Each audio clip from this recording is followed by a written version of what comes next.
dami nakarelate, naalala mo, yung pinag-uusapan natin, yung mga tao na tumatagal sa mga company or kung saan man sila nag-work na not because of sweldo, but because of the people around them or yung boss nila na mabait. Oh, I remember that. And actually, nakarelate ako dyan, no? Quick story before we get to the topic. I actually just interviewed someone, no? For a position. Yeah. And I asked that question. Kasi I interviewed Gen Z Okay. for the job. Oy, no? bagets to. Oh, so I really asked that question. What's more important? Because she works right now at a multinational corporation. So sabi ko, why do you wanna move? No? 2 months pa lang siya doon. Sabi niya, I don't like the work environment, but the pay is good. Wow. Oo.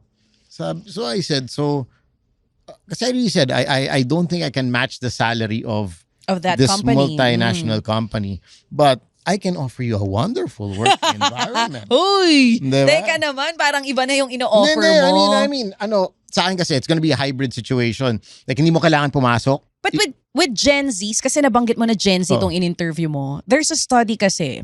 Research talaga to, based on Alam ko research. nag-study ka. I'm not doubting you, no? I know you study, Chacha. Go ahead. Hindi lang halata Oo, na hindi lang nagbabasa. Oo. Pero may nabasa ako na parang sinasabi nila, yung mga Gen Z, mas hindi sila kasing haba ng pasensya natin.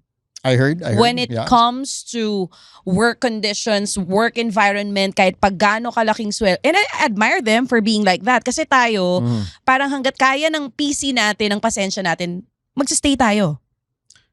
I also Right? read Diba? I also read an article that we were trained, our generation, diba? Millennials. Or whatnot, diba? We were trained na, yun nga, when you graduate, office, work up the corporate ladder and Corporate whatnot. ladder. And number one, parang nakakahiya mag-leave, nakakahiya magpahinga, diba? If you wanna be successful, you work every day till you get there. But Till you get old. Parang pagtanda mo, doon ka lang may karapatan na magpahinga at mag-leave at gumastos ng pera na pinaghirapan mo. Unlike now, kung mapapansin nyo yung Gen Zs, yung mga pinaghirapan nila ngayon, ginagastos na nila now sa sarili nila. Exactly. Hindi naman sa wala silang ipon, pero kung ikukumpara natin yung ipon natin sa kanila before, mas maipon tayo, ganun tayo sa pera. Pero mga Gen Z, alam nila kung paano i-enjoy yung pinaghirapan nila. That's, I think, we might have read the same article kasi ganun na Kita ganun mo, yung kasi inabas. nagsa-study talaga tayo No? Kasi diba, I remember, nung panahon ko, diba, my dad used to tell me always, wag uubusin ng ipon Yes, laging... sa malanding hipon. Hindi! Ay, hindi ba? Iba pala yun. Si Zik pala may sabi nun. Hindi, okay. Talaga. Seryoso Pero na, yun nga, diba? oy. I remember, Ano ulit yun? Ano ulit? wag uubusin ng iyong ipon sa malanding hipon. No, but eto, I remember, no. Bata ka palang tinuturo na sa'yo yun. Ayun na nangyayari sa sige. buhay. No, but diba, kapit tayo ng kapit sa pera. Yung generation natin, even, Hindi, parang I think even more the ano pero ba? hindi, kasi baka nagkamali ka lang ng intindi. Ang sinasabi siguro sa'yo ng tatay mo noon, wag uubusin ng ipon kasi hindi mo alam kung kailan ka magigipit. So Yes. dapat lagi kang may sinuksok para lagi kang may madudukot. 'Di ba? There's a saying like that. You are amazing, Chacha. You Right? are- wow, Wala wow, yung wow. malanding hipon. Nalito ka lang. Nalito lang ako. ka lang. But I think even more for the boomers ang parents natin. Boomers, halos kapareho natin ng thinking kasi sila din yung maipon, sila din yung kaya magstay sa low-paying job. Kapareho Basta- natin halos. Basta meron kang kinikita pero save. And then lagi, mag-save ka muna ngayon. Sa susunod, pag marami ka ng ipon, saka mo gastusin, saka mo pagbigyan yung sarili mo. Ganon. Tapos pag travel ka, ba't di mo ipon pera mo? Yan. Ba't mo ginagastos? Yan. Paano ka makakabiling bahay niyan? Ngayon, Paano ka makakabiling kotse niyan? Yan. Diba? Para yun yung, I think, Nako, in my mind, tandang-tanda ko pa yung mga sinabi sa akin ng nanay ko Diba? nung time ng first sa trabaho ko. Huwag kang gastos ng gastos, ipunin mo yan para makabili ka ng unang kotse mo. Boom. Para hindi ka na magko-commute. So yun ang ginawa ko. Parang 2 taon, walang travel to. The grind. Alam mo, na-realize ko now, after 4 or 5 years pa ako, nakapag-travel, naggamit yung sarili kong pera. Because you were afraid to touch the money. Yeah, kasi nga nasa utak mo, tama si mama eh. Kailangan talagang ipunin mo siya. Oo. 'Di ba? Pero ngayon iba na ang mindset. Because of course now you have a Land Cruiser, you have a Prado, you have Hindi, a Jetour. So I mean, life is good. No. What I'm saying is iba na ang mga Gen Zs ngayon. Yeah. I mean, And the sabi ko nga, mindset, yeah. I admire them na ganun yung attitude nila when it comes to work environment na pag di na sila masaya, hindi nila gusto, naaalisan nila ng mabilisan. Tayo kasi before, I don't know kung ako lang yung ganun, karamihan sa atin, yung mga ka-era natin, ang iniisip natin, teka dito muna ako kasi may dahilan kung ba't ako naghihirap dito. Or nasa utak mo, konting hirap lang to. Magpe-pay off to in the future. Pero hindi ka ba nagtataka? Like me and Esa discuss this sometimes na for them, parang ano yung like what's the goal? What's the long-term goal? Okay. Is it That's a like good question. having a condo, No. a house is out of the picture? Is that a Hindi house? naman out of the picture, pero I think the Gen Zs now, mas bina-value nila yung enjoying the present moment muna talaga. Tayo kasi, mas focus tayo on the future. Yun nga eh. Parang Diba? we're always like 10 years from now, ano na. Yan. 20 years, ano na. Yan. Di ba, kagaya natin ngayon, for sure, iniisip na natin dalawa kung, okay, pag nag-senior na ako, paano na? I mean, dapat iniisip, dapat yung kinikita ko ngayon, ganun din dapat yung perang hawak ko pag hindi na kami nagtatrabaho. Alam mo yung Correct. Oh, right? Am I still gonna enjoy this lifestyle? Yes. Pero sila, mas focus talaga sila sa nangyayari ngayon. Hindi naman dahil wala silang pakialam sa mangyayari in the future. I don't know, yung training sa kanila ngayon, mas enjoy the present. So Ganun talaga. how does savings come into play? Well, I know some of them na wala talagang savings, pero meron din ako mga kilala na kakarampot lang ang savings talaga. Hindi ba Sorry, I'm speaking as a millennial already, Okay. no? Pero hindi ba nakakatakot yun? Kasi kaya ako, Pag wala akong savings, medyo... Kabado ka. Alam ni Esa to. same tayo. Medyo may anxiety. Pag mababawasan ng konti yung mga nasa-save natin, medyo yung, kahit hindi naman talaga malaki yung nabawas, Yes. yung anxiety level natin, hindi kailangan mabalik ko to. And, mo, gumagana na nga ako. Diba dapat meron tayong same na dapat di nababawasan yan. Yan lang yon. Or you have an account, diba? Yung talagang savings account mo, diba? Yes. Of course, you have your panggastos Or sometimes pag hindi nadagdagan yung savings mo doon, parang hindi man nadagdagan, malaki pa rin naman, pero sa utak mo, hindi dapat nadadagdagan eh. Or, yun nga, I agree with that. But also, it's scary pag kailangan mo bawasan yun. Let's say something happens. Same. Diba? Same mindset. Meron, kunyari lang, meron 1 million. At kunyari, ito yung savings account may 1 million. Ito hindi, bawal galawin to. Ito yung perang bawal galawin. And then something happens or you have to make a purchase or let's say, paggawa ka ng bahay, then expect na, yung bintana, ganito pala yung bayad. And then kumuha ka ng 200,000 out of that 1 million. Aren't you already... Medyo kabado ka na. Hindi naman kabado, pero... Yeah, it's uneasy. Yeah. That's the perfect term. Uneasy. Dahil alam mo na dapat savings yun. Yes. Pero ginalaw mo. Oo. Kaya nga medyo hanga ako sa kanila ngayon kasi How? kaya nila na hindi malaki yung savings pero hindi sila na-anxiety. Or baka na-anxiety sila pero ang galing nila magdala. I cannot speak for them. I don't know. Pero I know kasi Gen Zs na close sa akin kasi karamihan ng mga cycling friends namin ni Mike parang Gen Z talaga sila lahat. I know, right? You're looking younger. Thank you so much. Look at you. Uy, pero totoo, ganun. Hindi mo babatiin yung forma ko today. I know, very Gen Z. Very Gen Z ang atake. I also don't wanna care about money. Very hindi nag-worry sa future ang atake mo today. today. My future. Ganito ang itsura ng mga hindi My nag-worry. Bitcoin is Trump won. My Bitcoin is gonna go up.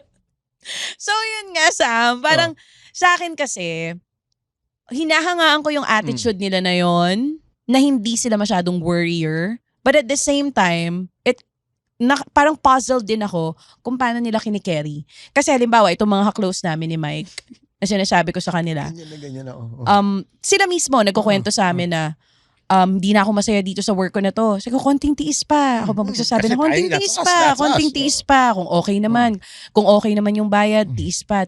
Hindi, baka next month, mag-resign na ako. Walang kaabog-abog na talagang magre-resign next month. And then I have workmates in the office na mga Gen Z. So magugulat ako, wala na si ganito.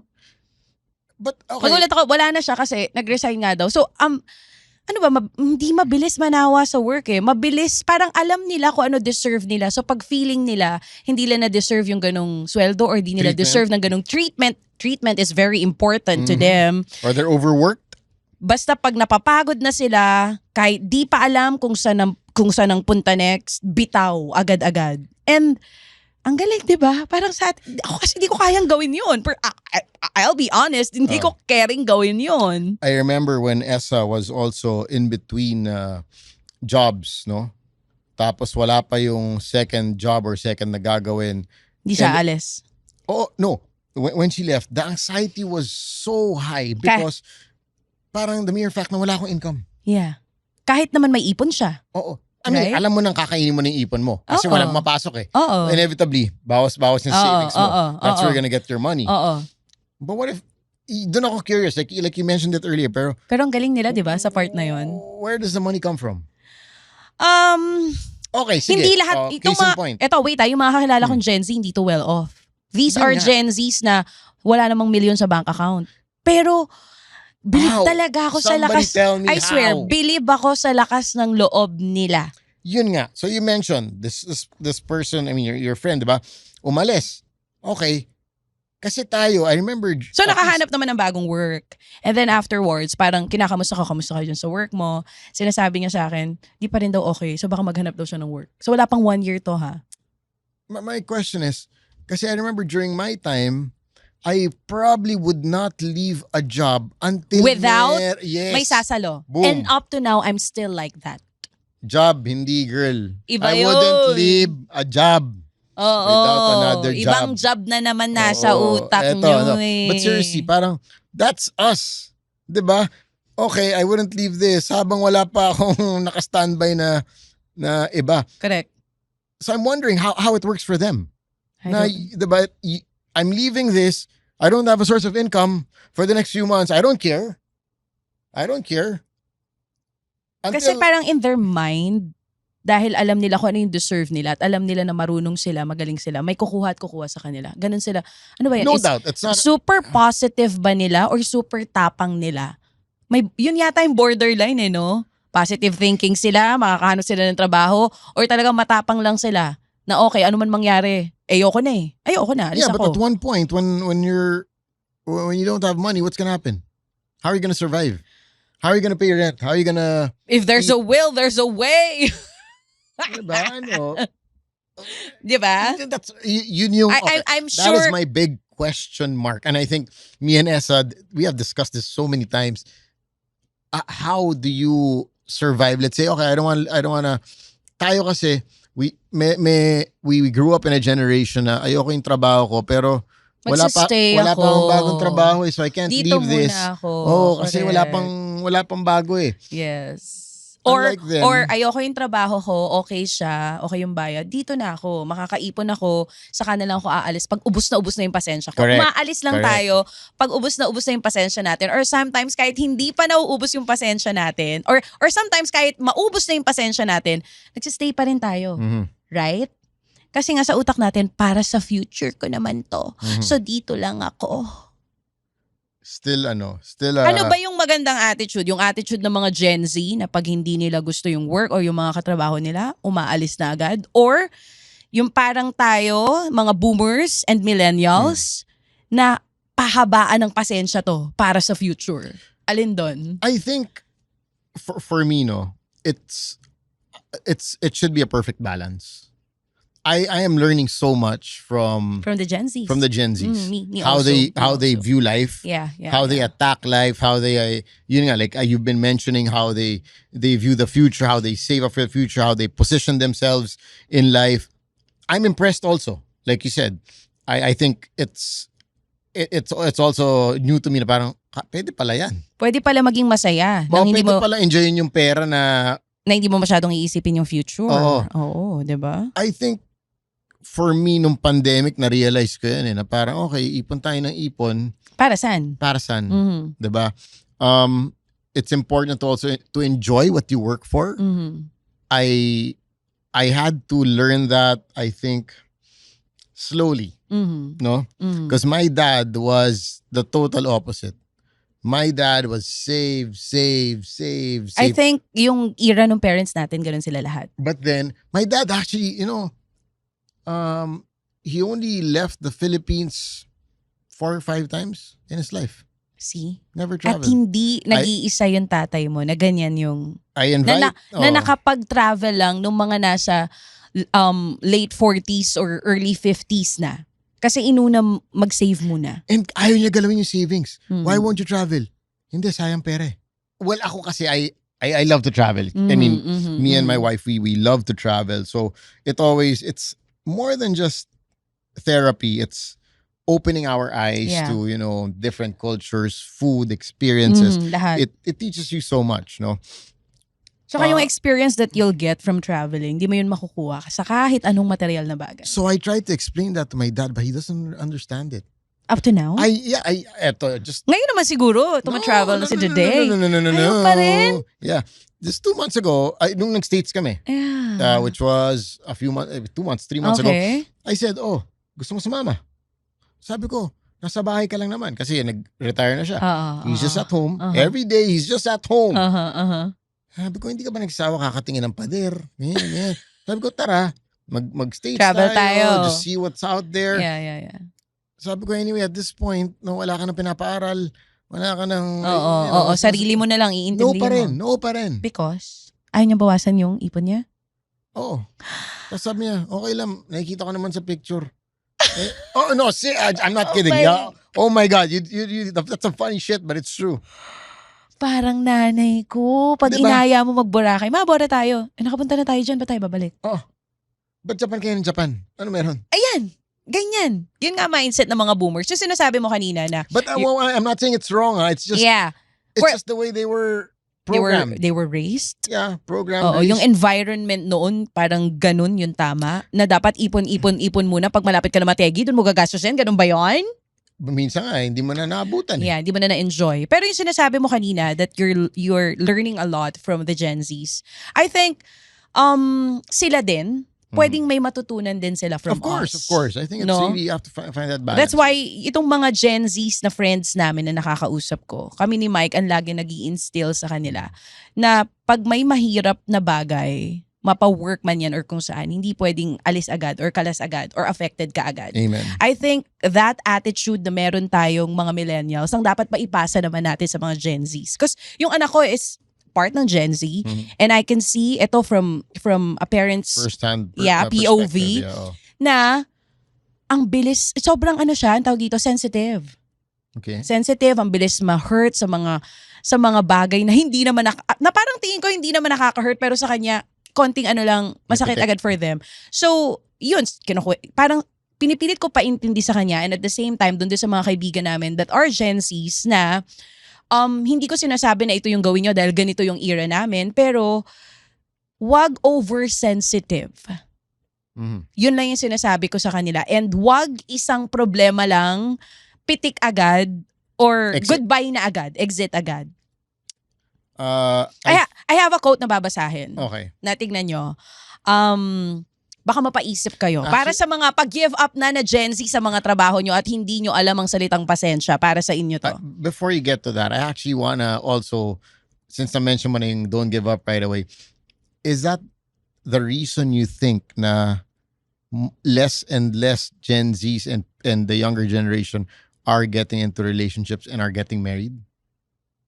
Kasi because of the pasensya? No, it's part of that. Like what you said, na parang, konting hirap, ayoko na. So parang instead of going, because hindi lang sa trabaho, no? Yeah. In general, it's an attitude, it's a character, it's how you're brought up. So if you're gonna get into something that there's gonna be hardships, there's no perfect relationship, diba? Every relationship takes a lot of work. We all know that. There are gonna be days where you have to work extra hard, put in so much effort to really make it work. Does it also fall into that category? Pwede, or... Because there's also that study about that less and less are... Gen Zs. Are, either having kids, they'll have dogs, they'll get into a relationship but not get married. And we're not saying it's a bad thing. Yeah, I'm not saying it's a bad thing, of course. I'm just asking, do you think it also affects that? Pwede. pwede, hindi naman sa ayaw nila. Di ba, you know, yung parang naiinis yung mga Gen Z every time sinasabi to. I'm not saying na totoo, pero may mga nagsasabi kasi ng mga Gen Z daw, ayaw nila ng nahihirapan. Gusto nila spoon-fed lahat. Lumaki sila sa era na may internet na isang type mo lang, lahat lalabas. So, pwede na pag pumasok sa mayroon sa kanilang iba na pag pumasok sa relationship, nahirapan ng konti, umaayaw agad, or bago pa pumasok, alam nilang masakit na sa ulo yung relationship. Kaya wag na lang, di na lang ako papasok. Or let's just keep it this way, let's just hang out. Yeah. Wag natin lagyan ng label. Kasi, di ba, para pag ayoko na, exit.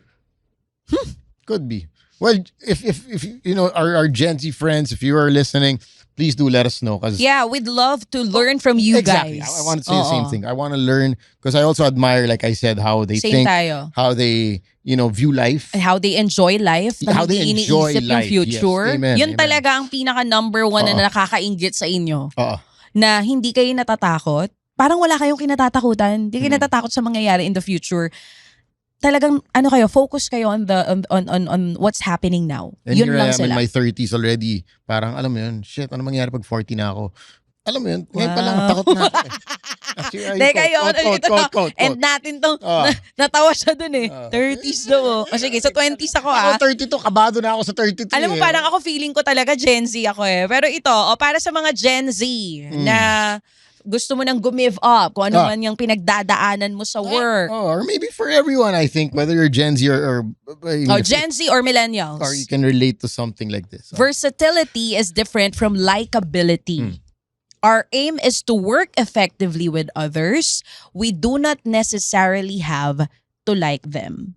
Kasi last episode natin about staying in a job na hindi mo gusto, hanggang kailan mo kayang magstay kahit gaano kaganda yung sweldo. Ang sa akin ay hindi naman dapat gustuhin or kasundo natin lahat ng katrabaho natin. Of course, that'll never happen. Right? So, parang sa akin, I remember you told, meron kang sinabi sa akin before na yung mga ginagawa ng mga tao sa paligid mo, you don't let it get into your head. Kunwari may nasabing hindi maganda sa'yo or may nasabing nakaka-hurt sa'yo, dead ma lang. Parang tomorrow is another day. Kung ano man yung nasabi mo sa akin. Parang yun din yung mindset ko sa ngayon. Kung meron kang hindi gusto sa office, kung meron kang hindi kasundo, okay lang yun. You're there to work. You're not there to make friends. You're there to make money. I left Boys Night Out. I don't like working with Tony and Steve. At least straightforward ka, right? I hate you guys. Huh? At least this is the perfect time para sabihin. Susie, I hate all of you. No? So ito talagang totoo. I was paid to work with you. So I work with you. Nalaman na po natin ang katotohanan ngayon. Hindi ako naniniwala. But yan, nakakatuwa. Di ba nakakatuwa naman to be in a working environment na positive, pero hindi lahat ng working environment ganon. Sabi, yung versatility natin lalabas. Correct. Working with different people na hindi natin gusto, pero kaya natin pa rin makapagtrabaho sa kanila. Correct. Conversely, I mean, going back to Boys Night Out, we all know radio is not the best paying job in the world. Except for your but I mean, salary. I love. Kita mo, hindi siya makasagot, I love the environment. Hindi siya makasagot, Hindi makasagot na. Pare, 6 digits bayad kay Chacha dito per episode, Hindi sorry. Yung Cool Pals. Favorite ako ni Ina. Cool Pals, kabahan kayo, Alan Philip, pare. Hindi ko alam, nakita ko payslip niya malaki, Anyway, that's a classic example. Like, radio does not pay well. We all know that. But it's the environment that we love. I think I can say the same for you. Diba? You love the environment. You love what it gives you, the fulfillment, and that's how we do what we do. There's so much to learn from each generation. Let's not close our doors, our minds. This goes for the boomers, Gen Y, Gen Z. You know, everybody in between. There's something to learn from each generation, which we can apply to our lives and hopefully be better people. Amen.